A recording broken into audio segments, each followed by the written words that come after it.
নমস্কার বন্ধুরা, কেমন আছেন সবাই? চলে এলাম আবারও আজকে একটা ভিডিও নিয়ে। তো আজকে বানাবো, একটু ঠান্ডা ঠান্ডা আছে তো বিউলির ডালটা স্মেল এখনও খুব ভালো আছে, আমি ভিজিয়ে রেখেছি সকাল থেকে।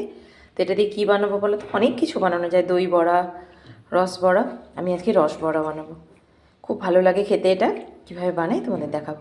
এখানে একটা মিক্সির জার নিয়েছি, এই জারের মধ্যে এই ডালগুলো এবারে ছেঁকে ছেঁকে আমি আস্তে আস্তে তুলে নেব। অল্প অল্প জল দিয়ে দিয়ে এটাকে ভালো করে একটা মিহি পেস্ট করে নেব, নিয়ে তারপর দেখাবো তোমাদের কীভাবে বানায়। খুব ভালো লাগে, এই সেন্টটা আমার খুব প্রিয়। এটা রস বড়া বলি আমরা একে। আপনারা কে কী বলেন অবশ্যই কমেন্টে জানাবেন। তো আমি এটা বেটে নিয়ে আসি ডালটা। তো দেখো বন্ধুরা, বিউলি ডালটা যে ভিজিয়ে রেখেছিলাম, বলেছিলাম স্মুথ পেস্ট করে নিয়ে আসবো। তো স্মুথ পেস্ট করে নিয়েছি, দেখো কত সুন্দরভাবে একদম। এবার এটাকে ভালো করে আমি ফেটিয়ে নেব, নিয়ে বানাবো রস বড়া। ভালো করে ফেটিয়ে নেব প্রথমে। দেখো বন্ধুরা, ডালটা এখানে ফাঁপিয়ে রেখেছি, আমি এখানে রেডি করে রেখেছি এটা। আর এখানে ততক্ষণ আমি একটা চিনি সিরা বানিয়ে নেবো, যার জন্য একটা পাত্র বসে দিয়েছি। ভাপ নিয়ে নিচ্ছি ডাল অনুযায়ী। আমি এখানে চিনিটা 1 কাপ মতো দিচ্ছি, আর জলটাও আমি 1 থেকে 1.5 কাপ। পাতলা এটা রসটা হবে, বেশি খুব গাঢ় হবে না। তো এখানে আমি 2 কাপ মতো জল দিলাম, দিয়ে এটাকে খুব গাঢ় করবো না, আমি জাস্ট পাতলা একটা সিরা বানাবো। ফুটে উঠলেই এটা নামিয়ে দেবো।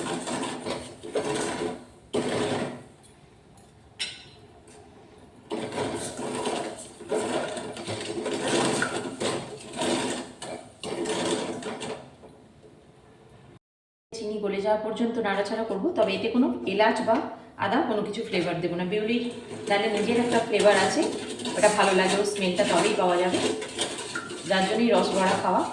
আপনারা ভিডিওটা যদি শুরু থেকে শেষ অবধি দেখে থাকেন তো পেজটাকে অবশ্যই ফলো দিয়ে থাকবেন, ফলো দিয়ে রাখবেন। আর দেখবেন যে এইটা বানিয়ে একবার ভিডিওটা দেখে বানিয়ে একবার দেখবেন, বা বানিয়ে যারা আপনারা খেয়ে দেখেছেন কেমন অবশ্যই কমেন্টে জানাবেন। এটা খেতে খুব ভালো লাগে, বিশেষ করে এই শীতকালে। শীতে নতুন বিউলির ডালটা আসে, খেতে খুব ভালো লাগে। আমি প্রতি বছরই বানাই, আমার খুব পছন্দের এটা। এই যে এরকম পাতলা চিনি শিরাটা হবে, এটা রেডি হয়ে গেছে। আমি এই সাইড করে নামিয়ে রাখছি এখানে। দিয়ে আমি এখানে একটা প্যানে তেল বসিয়ে দিচ্ছি, তেলটা গরম হোক ততক্ষণ। আমি এটার মধ্যে অল্প এবার লবণ অ্যাড করবো, এতক্ষণ লবণটা দিইনি। আর লবণটা দিলে তবে স্বাদ অনুযায়ী দেবো, এটা খুব বেশি না। আর একবার হাত দিয়ে ভালো করে ফাঁপিয়ে নেব।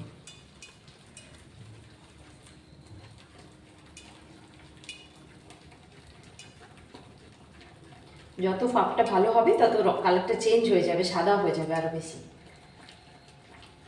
এই ডালে তো বড়ি দেওয়া হয়, অনেকেই জানবেন এটা, যে ফাঁপালে এটা কত হালকা হয়ে যায় ডালটা।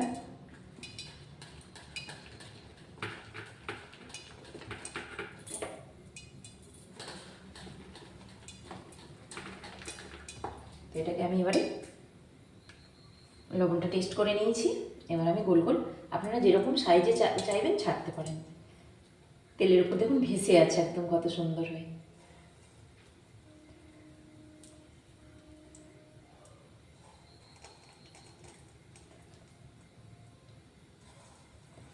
এই বিউলির ডাল দিয়ে অনেক ধরনেরই বড়া তৈরি হয়, দই বড়া, রস বড়া। এর ফ্লেভারটার জন্য এটা ভালো লাগে বেশি। সব তেল থেকে সাথে সাথেই ফুলে উঠছে একদম।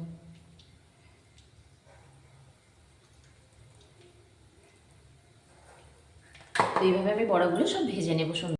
একটা পিঠ লাল লাল হয়ে যেতে আমি আর একটা পিঠ উল্টে দিচ্ছি এইভাবে। এইভাবে গোল্ডেন গোল্ডেন কালার করে ভেজে নেব। এটা অপরের সাথে লেগে গেছে, ছেড়ে যাবে খুন্তি দিয়ে। এইভাবে ওগুলো একদম ফুলেই গেছে, কি সুন্দর গোল গোল হয়ে ফলের মতো। এভাবে গোল্ডেন গোল্ডেন কালার করে ভেজে নেব ভালো করে। কালারগুলো এবার খুব সুন্দর এসে গেছে। এবার আমি আস্তে আস্তে এই অবস্থায় ওভেনটাকে বাড়িয়ে রেখে ছেঁকে তুলে নেবো একটা জায়গায়। রসটা হালকা ঠান্ডা, কুসুম কুসুম গরম থাকতে থাকতেই এটা দিতে হবে, পুরো ঠান্ডা করা যাবে না রসটা। তো এগুলোকে আমি এখানে রসের মধ্যে আস্তে আস্তে সব দিয়ে দিলাম। এই বাকিগুলোকে আমি এখানে ভেজে নেব।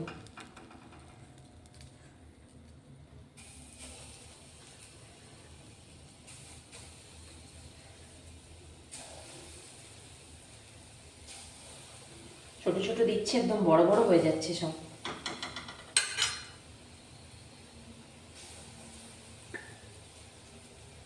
ফ্যাটানোটা যেমন হবে সেই মতো হয়ে যাবে।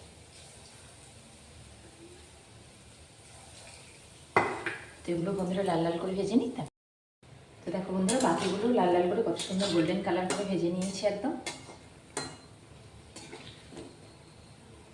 একটু মুচমুচে থাকলে রসের মধ্যে তাহলে ভালো মানে ঠিকঠাক শেপটা ধরে রাখতে পারবে। তো খুব বেশি মানে কালো ভাব আনা চলবে না, হালকা লালচে লালচে ভাবেই তুলে নিতে হবে। এগুলো ভাজা হয়ে গেছে, তুলে নিচ্ছি। দিয়ে আমি এগুলোকে এই তেলের মধ্যে আবারও দিয়ে দিচ্ছি, এই রসের মধ্যে, তেলের মধ্যে দিচ্ছি।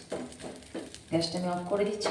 এটা বানানো খুবই সহজ। শুধু ডালটা সারা রাত ভিজিয়ে রেখে মিক্সিতে একটু মিহি করে বেটে নিতে হবে। আর কোনো কিছু ব্লেন্ডার দরকার লাগবে না, অল্প করে হাত দিয়ে ফেটিয়ে নিয়ে সামান্য লবণ দিয়ে ভেজে চিনি শিরাতে ডুবিয়ে দিলেই রস বড়াটা রেডি হয়ে যাবে। এটা আমার বিউলির ডালের রস বড়া। তো বন্ধুরা তোমরা দেখে বলো এটা কেমন হয়েছে, বা তোমরা কে কে খেয়েছো অবশ্যই কমেন্ট করে জানাবে।